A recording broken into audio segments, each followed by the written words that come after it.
periodística de Universal. Lugar a dudas, con Antonio Ladra.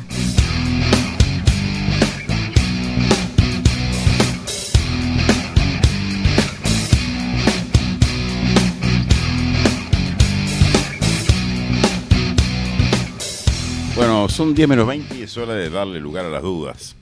Buen día, Ladra, ¿cómo le va? ¿Cómo anda? ¿Todo bien? Bien. Acá, ¿Dudas? Tengo tantas ya sí, que... hay un paquete de dudas. Un paquete, una columna como eterna. la bolsa del supermercado, ¿vio? Cuando llena de dudas. Las bolsas recicladas. Las bolsas recicladas, llenas de dudas. Pero bueno, nuestra labor, vio, que a veces se pone compleja, ¿no? Porque hay que transitar entre las dudas y a veces aparecen, en la bolsa del supermercado aparecen hasta colegas, ¿no? A veces aparecen, sí. Sí. Yo no voy a hablar Bueno, directamente del caso sí, ya vi que no, me parece correcto. Sí, porque ya es hora de se ha ido callar, y parece venido. que es hora de callar un poco. Me parece que quería hablar de la cultura de la violación, que es algo que apareció hace poco, que no estaba internalizado, así, que no lo manejábamos públicamente, pero un poco de qué se trata. Y me quería referir y quería llevarlo a un caso testigo que lo conocí de cerca, que es lo que ocurre en el Congo, donde además hay uruguayos allí. Yo estuve 2 veces en el Congo y allí la cultura de la violación es cotidiana, porque está enmarcada en lo que es en la guerra. Pero antes... cotidiana e histórica. Sí, además. Histórica además, ¿no? Viene de... pero antes, bueno, quería dar algunos datos de lo que pasa en nuestro país, porque es una frase, esta frase o esta expresión denota una acción de la cual no habíamos tomado la verdadera dimensión que tiene en nuestra sociedad. A poco de empezar a conocer la cantidad de casos que se comienzan ahora a denunciar porque antes no se denunciaban, lo cual no quiere decir que no existieran. No, y se siguen sin denunciar. Y se siguen sin denunciar. Hay una gran parte que no se denuncia. 4 por semana, solamente a nivel de UDELAR. Claro. Solamente hay un aumento. Bueno, pero por eso, casi el pero 8%. antes ni siquiera eso. ¿Sí? ¿No? Era una cosa que estaba Mire, escondida. le voy a comentar una cosa. Cuando se empezó a hablar de este tema como delito que empezaba a crecer, yo recuerdo haber hecho algún informe donde pude hablar con algunas señoras mayores, abuelas, que empezaban a hablar de lo que había sido su abuso. Vida. Su abuso en aquella época de la infancia con aquel tío, aquel amigo del padre. Obviamente habían vivido, se habían casado, habían tenido hijos, habían sido abuelas y nunca lo pudieron hablar. Y estaban empezando a verbalizar de viejas aquello que había mantenido en algún lugar de su alma escondido porque consideraban que no había lugar. Por eso es tan difícil expresarlo y sacarlo afuera, porque en general las víctimas de abusos sexuales no se autoperciben como víctimas tampoco. No, la culpa es un importante. elemento importante. Y muchas veces, como lo ha dicho Williman acá, el propio defensor de las víctimas de la Operación Océano, tampoco el abusador. Es cierto, tampoco. Se percibe no se percibe como un abusador, exacto, como un victimario. Complejo delito. Sí, totalmente. El otro día, viste que yo estoy haciendo este híbrido que se llama Pecados Capitalistas, le hice la entrevista a Darviña Viera, que es la primera vez que habla luego de haber salido del caso de Operación Océano. En realidad está ya en la etapa prejubilatoria, o sea, pocos días. Pero una de las preguntas que yo le hacía era si alguna vez, era una pregunta compuesta, era cómo actuaban o cómo veía a las víctimas cuando hablaban con ellos, con los fiscales o con la unidad de víctimas, porque en general, cuando vos denunciás algo, que te robaron el celular, es eso, bueno, me robaron el celular, me abrieron la cartera, me empujaron, me hicieron esto, pero el delito acá es sobre mi cuerpo, sobre el cuerpo de las propias víctimas, o sea, el delito se cometió acá en mi cuerpo, yo tengo que hablar de lo que me ocurrió a mí en mi cuerpo. Y ahí está la prueba también. Y ahí está la prueba. Entonces ella me decía que era muy, muy complejo eso, que es cierto eso, y que además demoraban en autopercibir que habían sido o violadas o abusadas y que eran víctimas realmente, que no lo tomaban en cuenta. Pero también le preguntaba cuál era o si había algún signo de arrepentimiento en aquellos que fueron formalizados, en alguno de los 32 que fueron formalizados. Me dijo, hay algunos, sí, que asumen, pero más que asumen, que a su vez dan un paso más y entienden que bueno, que lo que estaban haciendo no estaba bien, no sé cuánto. Y hay otros que no directamente. Claro, yo le preguntaba si ella creía que era que lo hacían convencido. Dice, bueno, yo no puedo entrar en la psiquis de cada uno de ellos, claro. pero había ciertas diferencias entre los imputados, entre aquellos los cuales una vez que le empezaban a decir, bueno, usted hizo esto, pasó esto y aquello, eran menores, así, dejaban ese discurso de yo no sabía que era menor, discurso fácil ese, ¿no? La defensa, que estaba, para pasar a... Sino para pasar a decir, no, la verdad que está bien. Y en general ocurría con eso, primero con personas que también tenían o nietos, nietas. La empatía es lo que los lleva. O hijos de esa edad, hijas de esa edad, ¿no? Entonces ahí comenzó a ver. Pero que no era, en los 32 dice, me sobraron los dedos de una mano. Claro, porque desnaturalizar esta cultura es lo que nos está Bueno, costando, desmontar todo eso y darnos cuenta, quizás vos, Nano, quizás yo, pensando hacia atrás, capaz que en algún momento utilizamos determinados o hicimos determinadas cosas que hoy la vemos como negativas o que estaban mal. Yo lo admito claramente, hay cosas que ya no hago, por que supuesto, ya no digo. Sí, claro. Y en tu caso también esto de la empatía. Y otras que me afirmo en seguir diciendo. Yo a los negros le digo negros. Sí, yo también. Ejemplo, pero Nano, tu porque caso... ellos se dicen negros. No, por supuesto, sí. Tu caso con tu hija también, ¿no? Te ayudó con la empatía, esto que una hablamos. Hija siempre ayuda, una hija mujer. Sí, a mí también, ni que hablar. Una hija mujer, si tenés una buena relación con una hija mujer, entras a intercambiar cosas de su vida y podés entender por dónde transita, ¿no? ¿Qué molesta realmente? Que es algo que no está bien desde su mirada y ahí te das cuenta de que hay cosas que uno tiene que mover. Sí. O sea, aprendés, pero tenés que estar abierto a eso también, ¿no? Bueno, a veces por eso te digo, el ejemplo que pones es cierto, porque una hija te abre. Sí, claro, por eso. Pero veces, no a todo el mundo una hija la abre. Bueno, no, hay gente que abusa de su hija. Hay gente que abusa de su hija. O hay gente, esa cosa de patrón, soy padre y patrón. También, ¿no? Eso... es una forma de abuso. Es una forma de abuso, pero no lo perciben como tal. Soy el jefe de familia y yo hago lo que quiero. También, ¿no? Bueno, esa fue una de las cosas que yo cambié. Sí, yo también. La del patrón, no el patrón suena...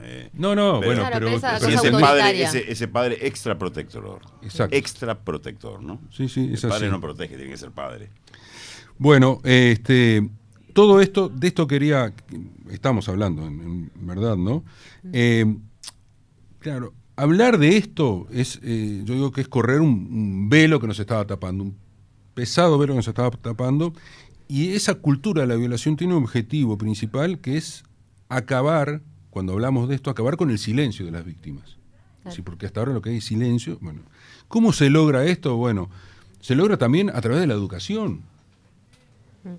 A través de la educación formal, pero también la educación que podemos tener en ese diálogo padre, hijo, sobrino, que fuera, o en la propia familia. Por supuesto que eso tiene que ver. Y también cuando se habla de cultura, ya la propia palabra cultura nos involucra a todos. Bueno, eso ni que hablar, es mucho más amplio, claro. En el sentido de que se habla como que sea un tema masculino, y quizá el paso que debe dar la sociedad para sacar ese velo de la cultura de la violación es involucrarnos todos, mujeres y hombres, en esa cultura de la violación que está naturalizada. Y con respecto a lo que tiene que ver con lo que es los lugares donde denunciar o cómo hablarlo, realmente estamos, si bien han habido cambios significativos, estamos años luz. Hay 3 fiscalías de delitos sexuales en Montevideo y en todo el país, solamente 3. Para todo el país son 3. Ahora se va a inaugurar una en San Carlos, va a ser la primera en el interior. Quiere decir que en Artigas va... No hay cómo. No, es decir, las denuncias se hacen, pero el fiscal tiene que actuar sobre un caso de abigeato, un choque y una denuncia de violación. Claro, o sea, no hay una especialización. No hay una especialización. En cosas van a tener que trabajar en cosas tan diferentes. En ese mismo día tienen que hacer eso. Y se dan hoy, entre cada fiscalía tiene entre 800 y 1000 casos, carpetas donde está investigando. A noviembre del año pasado, el Ministerio del Interior dio los datos, son los datos más actuales que hay, ¿no? En esos primeros 10 meses del 2021 hubo una denuncia por violencia doméstica cada 14 minutos. Cada 14 minutos había una denuncia por violencia doméstica. Las víctimas son el 75%, 76% mujeres, el 24% hombres. En el 87% de los casos... Me parece alto el porcentaje de hombres. ¿Sabes? Sí, claro. Me parece alto. O viene subiendo además, ¿no? Sí. En el 87% de los casos la víctima había realizado la denuncia, que ese es un dato también importante. Los homicidios de mujeres por violencia basada en género, en los primeros 10 meses del año pasado, o sea, lo que está contabilizado, en lo que están los datos, hubo 21 casos, ¿no? ¿Y dónde ocurrieron? En las residencias, en los lugares, en las casas, la mayoría, 86%, en la vía pública un 10% y 4% no hay datos. O sea, en los primeros 10 meses del año pasado, cada 8 días se mató o se intentó matar a una mujer por su condición de tal. Y no todas habían denunciado. O como aquel caso, el caso de Valeria Sosa, que es como testigo, que el marido la mató delante de los hijos, pero había habido denuncias y en el Ministerio del Interior las habían cajoneado esas denuncias. Bueno, porque él era policía. Porque él era policía. Y tenía amigos en la... Por supuesto, pero a partir de eso se crea una unidad. Pero el tema no es solamente crear unidad, el tema es que eso actúe, efectivo, que sea efectivo, ¿no? Bueno, hace unos días se laudó un caso, se procesó a un hombre que fue en Navidad a la casa de la ex mujer donde estaba su hijo también, hijo de ambos. Ingresó, tenía prohibición de ingresar, ingresó, le dio un beso al hijo, una atención impresionante, noche de Navidad, ingresó en el domicilio, hubo un incidente, le pidieron que se fuera, se fue y después de las 12 volvió.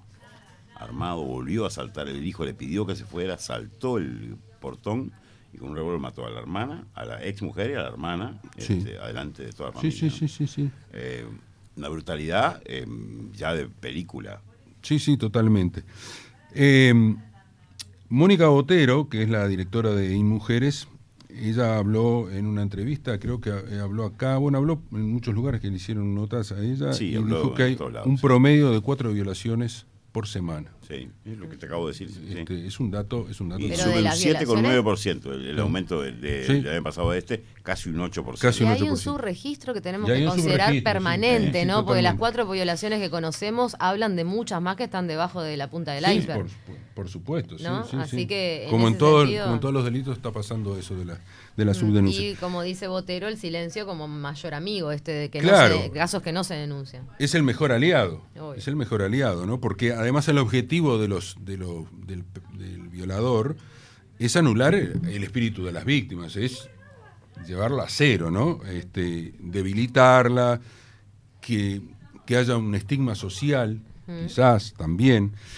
Y por eso yo quería llevarlo a un lugar que está muy lejos, pero está muy cerca, que es en el Congo. Yo estuve 2 veces en el Congo, hice especial hincapié y fui a los lugares de acogida de las mujeres violadas y también porque hay muchos centros de esos, porque es un gran problema que hay allí en el Congo, y me entrevisté con activistas, con la gente, unas monjas de un centro, y también en lugares donde están los niños productos de la violación, que son los niños de la guerra, que los usan para la guerra también, y que los logran sacar y están en lugares ahí refugiados. En uno de esos centros estuvo el presidente Lacalle y Javier García, porque hay uno de esos centros que recibe el apoyo del contingente uruguayo que está apostado allí, que también tiene sus lacras, vamos a entendernos. Sí, que tienen denuncias y no solo denuncias, sino hechos concretos de violación. Hechos concretos, claro. sí. Pero cuando digo eso, no quiero decir, y que se entienda bien, que todos los que han pasado por esa misión de paz que está allí, todos los soldados uruguayos estén involucrados en eso. No, es como lo de la iglesia y los curas pedófilos, digo, no son todos ni Pero hablar.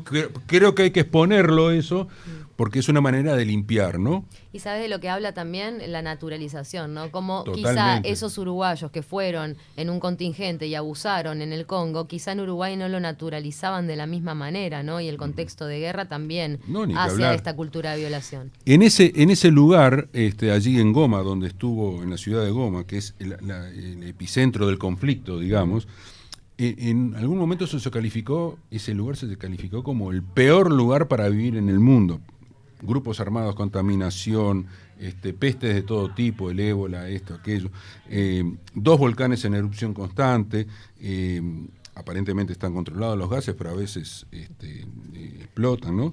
Y la mujer que está condenada a sufrir ahí. Pero uno lo ve en la cotidiana, ¿no? Entonces, los casos más terribles son justamente las agresiones sexuales, porque comienzan a temprana edad. Yo estaba haciendo una nota en uno de esos hospitales, el Hell África, con el director, y en el momento que estaba haciendo la nota viene otro y le habla al oído y un ingreso. Corta la nota para decir: acá no puedo seguir porque tengo que ir a atender, porque aparte ellos están para todo, ¿no? Para un barrido y un fregado. Sí. Corta la nota para decir que había habido un ingreso de una niña de 3 años. Violada por un amigo de la madre que había en la casa, o sea que era amigo de la familia, viola a la niña de 3 años. ¿No? Bueno, sí, pero eso pasa acá. Por supuesto. Por eso dice que el Congo no está tan lejos. Por eso ¿no? digo, el Congo no está tan lejos. Y este dato que traes, Antonio, más de la mitad de las niñas son violadas antes de los 7 años en el Congo. Sí, 67%. Eso es cultura. Eso es cultura de violación. ¿No? Claro. Es tremendo, ¿no? Y ahí pongo lo de la niña de 3 años, son víctimas de agresiones sexuales. ¿Y qué es lo que ocurre? ¿Por qué se utiliza la agresión sexual, la violación como arma de guerra entre las diferentes comunidades que están enfrentadas? ¿Enfrentadas para qué? Para lograr conseguir el metal, la piedra con la cual hacen nuestros celulares, la batería de los celulares, el coltan, ¿no? Por ejemplo, ¿no? Que es lo que venden. Que es lo que venden. Yo estoy hablando allí con una activista, allí que ella decía que eso en una conferencia que hizo en Europa les dijo: en esas baterías que tienen ustedes hay sangre de mujeres que han sido violadas, y que todo el mundo quedó callado, pero bueno. Sí, eso era como lo de los diamantes del claro, África, igual, ¿no? Que uno de repente tenía. Lo que pasa es que ahora lo que se ha como lo que se trata de hacer que haya una trazabilidad de dónde sale los metales, pero eso va para largo. Entonces, nada, quería contar esto porque las mujeres que son violadas en esa comunidad allí del Congo no pueden regresar a sus casas, son señaladas en la comunidad, en el pueblo, pero sus maridos, sus compañeros, tampoco la quieren porque es una mujer que está sucia, ¿no? Entonces es una violación constante. Es una muerte civil. Es una muerte civil, absolutamente, ¿no? Por eso digo, el Congo no está tan lejos, o no estamos tan lejos de lo que es en el Congo. Gracias, Ladra me dejó, como siempre, me dejó pensando. Bueno, muchas gracias. Gracias, Antonio, por exponer tan claramente este tema de la cultura de la violación.